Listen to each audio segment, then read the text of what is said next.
Imaginons juste un instant le cockpit d'un F-16 américain. Ouais, un appareil de combat qui vaut plusieurs dizaines de millions de dollars. C'est ça. Donc la mission semble sous contrôle total, la supériorité aérienne est, théoriquement garantie. Totalement. Et soudainement, sans qu'aucune alarme radar ne retentisse, sans le moindre avertissement électronique, il y a un missile solaire qui surgit à une vitesse fulgurante et qui frôle le nez de l'avion à moins de 10 mètres. Ah, ouais, la terreur absolue. Et c'est pas le scénario d'un thriller hollywoodien, c'est exactement ce qui s'est produit au-dessus de la mer Rouge en mars dernier. Et c'est une porte d'entrée fascinante pour notre analyse d'aujourd'hui. Parce que cet incident, en fait, il illustre avec une précision chirurgicale le décalage vertigineux qui existe aujourd'hui entre les discours officiels qui sont très lisses, très rassurants. Ouais, voilà, très contrôlés. Et d'un autre côté, la réalité brutale, presque chaotique qui se déroule sur le terrain. On nous vend une maîtrise technologique absolue, mais la réalité, elle est tout autre. Totalement.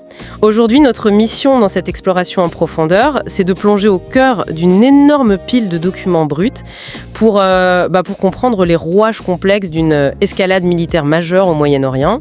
Et on a beaucoup de choses sur la table. Il y a énormément de sources. On a des rapports militaires américains ultra détaillés, des enquêtes approfondies de la presse internationale, des vidéos d'analyse géopolitique stratégique. L'objectif, c'est vraiment de décrypter ce qui se joue réellement entre les États-Unis, Israël, l'Iran et une multitude d'acteurs régionaux. Loin des simples communiqués de presse, du coup. Et je pense qu'il est absolument indispensable de faire une mise au point très claire pour notre auditoire. Ouais, c'est crucial. Parce que les documents, les rapports, les analyses qu'on va décortiquer aujourd'hui contiennent des affirmations politiques et géopolitiques qui sont extrêmement polarisées. C'est ça. Parfois même très explosives. C'est un point fondamental. Il doit être parfaitement clair pour les gens qui nous écoutent que notre émission ne prend absolument aucun parti. On ne soutient aucune idéologie, qu'elle soit occidentale, moyenne-orientale ou autre. Zéro parti pris. Zéro. Notre unique mandat ici, c'est de rapporter de manière totalement impartiale les faits, les rapports et les points de vue tels qu'ils sont présentés dans ces documents originaux. On est juste là pour extraire l'information en fait, comprendre la mécanique des événements, analyser les enjeux stratégiques. En aucun cas on est là pour juger ou valider une quelconque position politique. Voilà, c'est dit. Et le menu de cette plongée est particulièrement dense. Très dense.